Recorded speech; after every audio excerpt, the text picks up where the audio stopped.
abel, oh, ayan, oh. Mga ibon natin ngayon, ayan, oh. Kondisyonado na uli. Pwede na uling ikarga.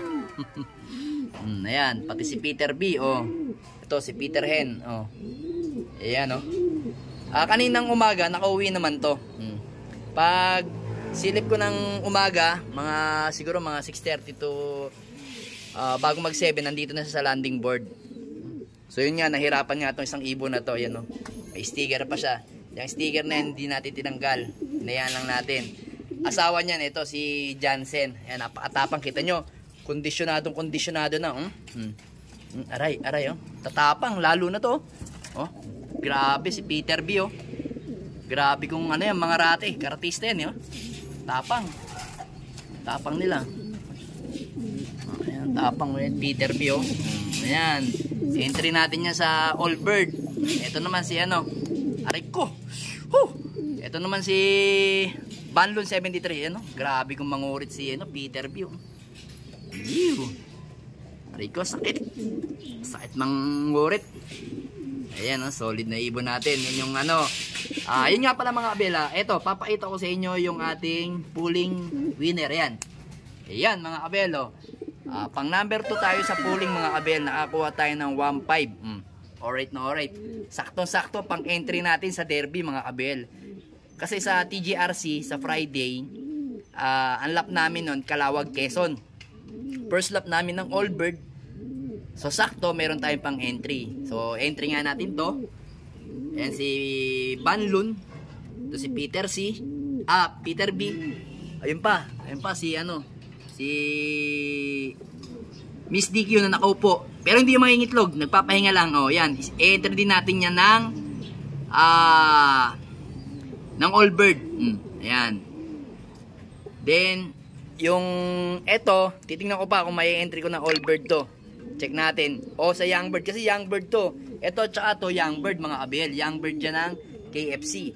So, medyo ito siguro, Young Bird ko na lang siguro to. Medyo nahirapan sa karera ng ano. Nahirapan sa karera ng Plaridel. Kasi nabigla sila. 2 times cancel kasi. Kaya ang ibon na-cancel. Kumbaga natenga. Kaya marami ding nahirapang ibon. So far sana maging maganda ang uwi nito sa darating na derby. Ayan, yung ibon natin na yan. At saka to, ayan, All Bird natin. Ito pa, ito kasi enter din natin yan. Tingnan natin. So ito na lang. Ayan yung dalawa na lang na Young Bird ng UFC ang nandito. Ito na lang yung hindi lumilipad. Magkapatid yan mga abel. Kita nyo, nagtatribar yung ano niya. Ang ganda, oh.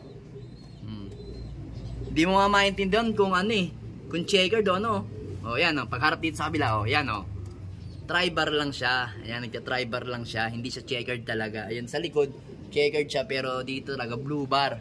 Ito yung kapatid niya, pero same sila ng Aizen, Ayan, ng Aizen, ano nangyari sa'yo? Gusto kasi tumaas ito. Ayan, ayan.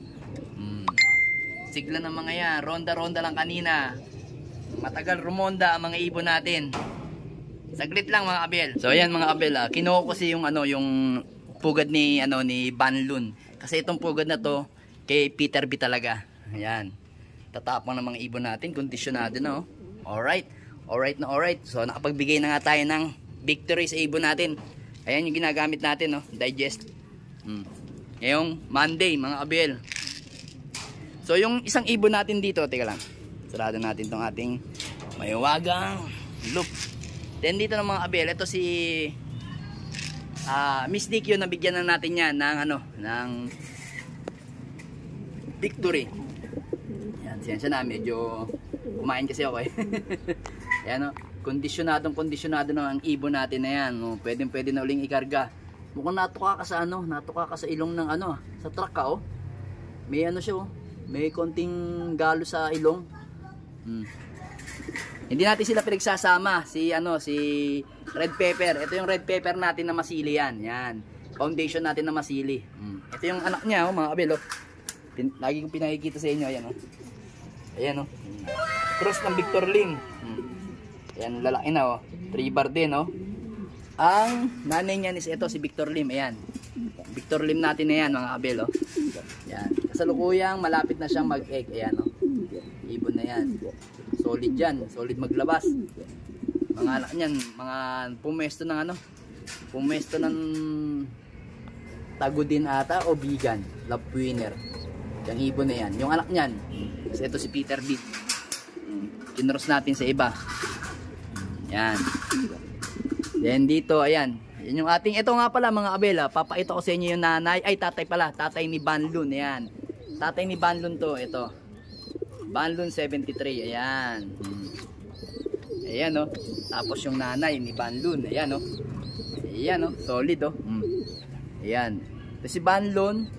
Banlun 73. Tapos ayan si ano. Yan yung ating cross ng ibon natin. May pasok na Jose Torres yan mga abel. So ayan nga yung dalawang anak nila. Yan na yung pa isa. Ayan o. Ito yung maliit ata o. Ito ata yung maliit. Maliit. Kaya ako nilagay dyan yung maliit mga abel. Kasi dito kasi sa baba. Yung itim na yan, anak ni Banlun na yan, yun yung pinakamaliit mga abel. Pakita ko sa inyo. Yan yung pinakamaliit. So ngayon, ang ginawa ng dalawang to, ibinagsak siya dito sa flooring. Dito siya ibinagsak. Yung dalawang yon nasa taas. Laging busog na busog yung dalawa. Doon sinusubuan kasi. So ngayon, sabi ko, naiiwanan ninyo yung isang ibon na yun. Kaya ang ginawa ko, silang dalawa, binaba ko, itinaas ko naman yung isang young bird na yan. Yan para makahabol, oh. Busog na busog, oh. Black check, oh. Manang-mana sa tatay niya. Ito, mana sa tatay niya, ganyan. Ganyan yung itsura ng ano natin, pinapwesto natin sa norte. Banlun din. Kaso yun nga yun, yung kung mapapanood nyo, babalikan nyo yung sa YouTube ko, na tinamaan siya ng ano, watery. Hindi na siya natutunawan nun. So yun nga, hindi na siya umuwi ng pagudpod. Yun lang yung butas niya, sayang. Ang ganda ng ranking ng ibon na yun. Yan ang ating Banlun 73 Foundation bird natin. So susunod niyan, ang possible na paparisan niyan, baka ito. Yan. Ito. Ayan, yung ating Vandenbroek na yan. Ito kasi last clutch na nila mga kabiel, oh. Ayan. Yan yung ipapares natin. Bale ang gagawin natin, winter ng MPFS. Ayan, ito yung ano natin, Arden natin yan, Arden Vandenbroek yan. At Arden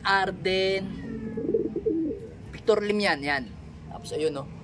Yung ating Vandenbroek, ayan, yan yung ipapares natin. Yung anak niyan dalawang yun, yung kasama nung dalawa dun, mga kabel. Ito. Yan, ayan yung anak niya. Ito yung anak nilang dalawa. Ayan mga kabel, oh. Yan dalawa. Ganda, di ba? Mga solid. Solid na ibon, no. Gaganda nila. Buti nga hindi na ganin na parang tawag doon. Mas marami yung puti. Mas gusto ko yung ganyang kulay. Napakaangas ng ibon na yan, yung mga anak nila. Yung unang anak, walang mga puti. Pero okay pa rin. Para sa akin, okay na rin yan. Ganyan lang ang kulay. Huwag silang halos mag-off color kagaya ng tatay. Kaso last clutch na nga yun. Kaya ang gagawin natin, be-break natin yun. Tapos yun nga, ipapares natin dito kay Banlun 73 yung nanay na itong mga to. Sana maging maganda rin yung kalabasan. Sana may white feather din.